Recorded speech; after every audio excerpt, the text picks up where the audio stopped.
सस्ते वाले दाल मसाले स्वाद हुआ बेकार। MDH की हल्दी मिर्ची धनिया करे कमाल। ये रंग दे, ये खुशबू दे, ये तीखा, ये कम पड़े। क्या निराला MDH मसाला। किस तरह से अग्रेसिव मोड में यूक्रेन दिखाई दे रहा है, क्या उसको एक नए सिरे से समर्थन मिल रहा है, ये जो रणनीति है क्या इसे एक बदलाव के तौर पर इस युद्ध में देखा जा सकता है और फिर ये इसका असर क्या होगा? देखिए बिल्कुल यूक्रेन की स्ट्रैटेजी बहुत क्लियर है। यूक्रेन चाहता है कि वो भी अब आर्थिक रूप से रूस को नुकसान पहुंचाए। कुर्स्क में उसने कोशिश जरूर की लेकिन विफल हुई। हालांकि बहुत लंबा एंगेजमेंट था रूस का और यूक्रेन का कुर्स्क में, लेकिन अब उसकी पूरी कोशिश है कि स्ट्रैटेजिक लोकेशन, भले ही वो बहुत डीप इनसाइड रशियन टेरिटरी हो, उनको टारगेट करना। क्रीमिया ब्रिज उसमें सबसे आप कह सकते हैं मजबूत या फिर आप कह सकते हैं सबसे एक सेंसिटिव एरिया है जो रूस के लिए बहुत ज्यादा आप कह सकते हैं कि व्लादिमीर पुतिन के लिए बहुत सेंसिटिव है। और यही वजह है कि क्रीमिया के ऊपर इससे पहले भी 2 बार अटैक करने की कोशिश की। जैसा मनीष ने बताया, अभी जो अटैक किया गया इसमें करीबन 4:40 पर जब अटैक्स को इनिशिएट किया गया, हालांकि एक हिस्से को नुकसान पहुंचा। 6 बजे तक ट्रैफिक रोक दिया गया, लेकिन 9 बजे मॉस्को के टाइम अनुसार वहां पे ट्रैफिक रशिया की तरफ से कहा जा रहा है कि बहुत स्मूथ है, लगातार उसको एक्टिव, उसको रिपेयर कर दिया गया है। और ये आप मानिए कि ये ऐसी कोशिश लगातार यूक्रेन लंबे समय से करता है, क्योंकि उसको पता है कि अगर उसने इस ब्रिज को नुकसान पहुंचाया, यहां पर ज्यादा लंबे समय तक फोर्सेस की मोबिलाइजेशन को हॉल्ट कर दिया गया, तो यहां से सदर्न कमांड और खासतौर पर जो क्रीमिया है उसका कटाव हो जाएगा। और यही कोशिश हमेशा से यूक्रेन की रहती है कि क्रीमिया ब्रिज को टारगेट किया जाए बनिस्बत इसके कि क्रीमिया के दूसरे लोकेशंस को। बिल्कुल सुमित, ये बड़ा महत्वपूर्ण है और तस्वीरें हम दिखा रहे हैं और तस्वीरों को देखकर यह लग रहा है कि क्रीमिया ब्रिज को अच्छा खासा डैमेज किया है इस बार भी यूक्रेन ने। मनीष हमारे साथ मौजूद हैं। मनीष, ये बताइए कि सीज फायर को लेकर इस्तांबुल में जो वार्ता हो रही थी वो एक तरह से कहा जा सकता है बेनतीजा रही। सीज फायर को लेकर कोई बात आगे नहीं बढ़ी। उसके बाद ये पहला बड़ा हमला है यूक्रेन का, सीधे क्रीमिया ब्रिज को निशाना बनाकर। यूक्रेन क्या मैसेज देने की कोशिश कर रहा है और यूरोप जिसके बल पर यूक्रेन ये सब कुछ कर पा रहा है, उसकी मंशा क्या है अब इस युद्ध को लेकर? देखिए, पहले 1 जून के हमले और फिर आज के हमले से ये लग रहा है कि यूक्रेन ने अपनी मिलिट्री स्ट्रेटेजी में काफ़ी बदलाव किया है। और उसकी वजह यह है कि चूंकि यूक्रेन के पास सैनिकों की संख्या में काफ़ी कमी आई, तो अब यूक्रेन का पूरा जोर इस तरह के स्पेशल ऑपरेशंस है, यानी कि वो ऑपरेशंस जो यूक्रेन की मिलिट्री की जगह पर उनके इंटेलिजेंस सर्विसेज यहाँ पर अंजाम दे रहे हैं। जैसा कि अभी आप देख रहे हैं कि इसमें ऐसा लग रहा है जैसे मल्टीपल, यानी कि कई गोताखोर एक साथ पानी के भीतर जाते हैं ताकि उनको पता ना लग सके, और फिर वो गोताखोर जाकर विस्फोटक पुल के नीचे एक पिलर में लगाते हैं और उसके जरिए एक कंट्रोल ब्लास्ट होता है। पर्पस रहा होगा कि पिलर टूट जाए और उसके बाद पुल धड़ाम से गिर जाए। हालांकि पुल नहीं गिरा है और मैं जितना देख पा रहा हूं, क्योंकि संयोग की बात है कि मैं उस पुल पर ट्रेन से, बस से, हेलीकॉप्टर से और नीचे बोट से क्रॉस करके आया हूं, और इसलिए मैं इस बात का अंदाजा लगा पा रहा हूं कि जिस जगह पर ब्लास्ट हुआ है ये यहाँ के आसपास दर्जनों की संख्या में पिलर है। देखिए, जो क्रीमिया ब्रिज है वो इतना, उसको आर्किटेक्चर के हिसाब से कहा जाता है कि वो काफी मजबूत तरीके से बनाया गया था और इसीलिए 1100 किलोमीटर शायद सफिशिएंट TNT नहीं रहा, जिसकी वजह से पूरा का पूरा यानी इन तस्वीरों को देखकर आपको यह लग रहा है कि हो सकता है, मुमकिन है कि एक पिलर डैमेज हुआ हो, पूरा ब्रिज जो है वो डैमेज नहीं हुआ है। जिस रिपोर्ट का आप बार बार जिक्र कर रहे हैं मनीष, वो रिपोर्ट भी हम अपने दर्शकों को दिखा देते हैं। इसी क्रीमिया ब्रिज से TV9 भारतवर्ष के संवाददाता मनीष झा जो हमारे साथ स्टूडियो में मौजूद हैं, उनकी साल 2022 की एक रिपोर्ट आपको दिखाते हैं।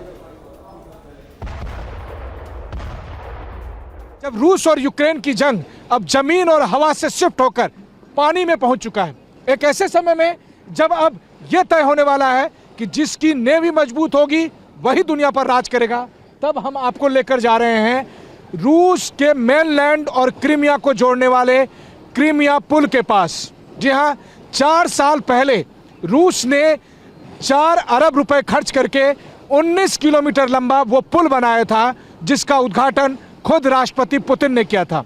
हम उस पुल के करीब जा रहे हैं।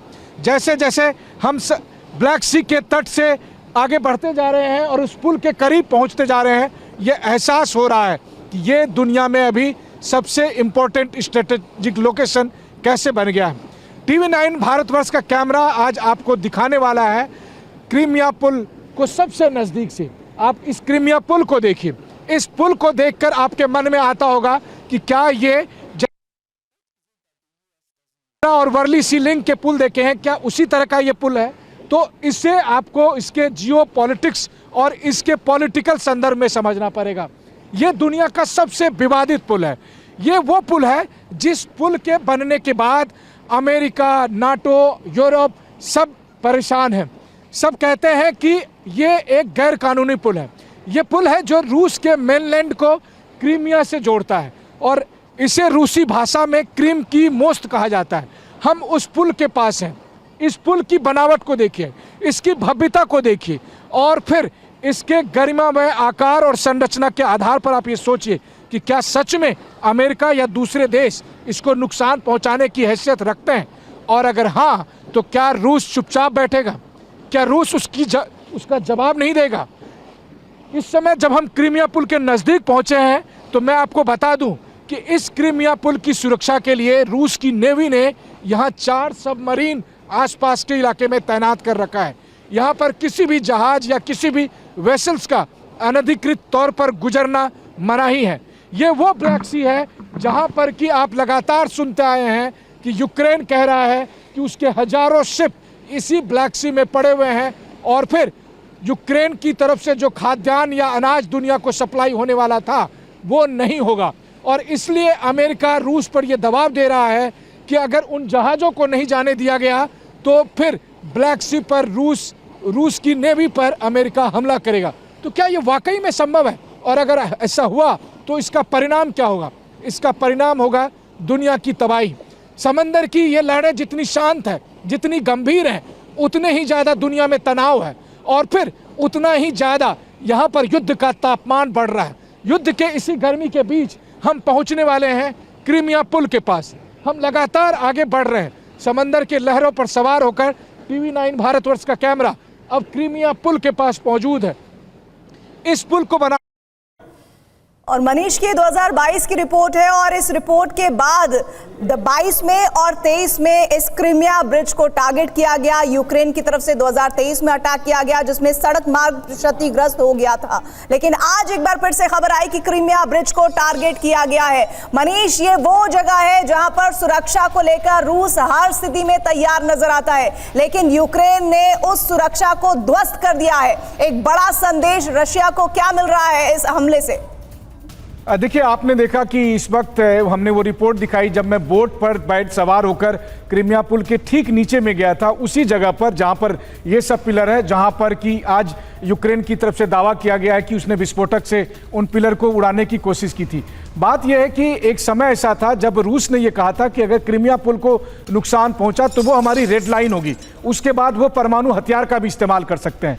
लेकिन वो रेड लाइन कब की टूट गई? अक्टूबर 2022 में अटैक हुआ, फिर 2023 में अटैक हुआ, तीसरा अटैक आप देख ही रही हैं। इसके अलावा नॉर्थ स्ट्रीम गैस पाइपलाइन को खत्म कर दिया गया, या फिर सबसे ताजा आप देखिए 1 जून को 5 एयरबेस को अटैक किए गए। लेकिन अब तक लगातार ये सवाल किए जा रहे हैं कि पुतिन की वो रेड लाइन कब खत्म होगी। अभी कुछ ही मिनट पहले रूस के नंबर 2 कह सकते हैं दिमित्री मेदवेदेव, जो उनके पूर्व राष्ट्रपति हैं, उनका बयान आया है और वो पहला बयान है 1 जून के अटैक के बाद जिसमें उन्होंने कहा है कि हम बख्शेंगे नहीं। जिन्होंने हमला किया है, हमारे एयरबेस को टारगेट किया गया है, ऐसी स्थिति में हम उनको बख्शेंगे नहीं, हम उन्हें एलिमिनेट कर देंगे, हम उनका स्वाहा कर देंगे। तो इसका मतलब है कि रूस अब एक जवाबी कार्रवाई का इंतजार कर रहा है। वो जवाबी कार्रवाई क्या होगी किसी को नहीं पता। पश्चिमी देश कह रहे हैं कि परमाणु हथियार हो सकता है। मुझे लगता है कि बगैर परमाणु हथियार के भी रूस ऐसे अस्त्रों का इस्तेमाल कर सकता है जो काफी विध्वंसक होगा। बिल्कुल, और ऐसे में एक बात समझनी होगी कि आखिर रूस की वो रेड लाइन जिसका जिक्र मनीष कर रहे हैं, वो रेड लाइन कौन सी होगी जिसको लेकर रूस तैयारी कर रहा होगा। लेकिन आज की बड़ी खबर यह है कि रूस के क्रीमिया ब्रिज पर यूक्रेन ने अंडर वाटर 1100 किलो विस्फोटक के साथ अटैक किया है। सुमित, आपका शुक्रिया, साथ ही मनीष आपका भी शुक्रिया जानकारी के लिए। सस्ते वाले दाल मसाले स्वाद हुआ बेकार,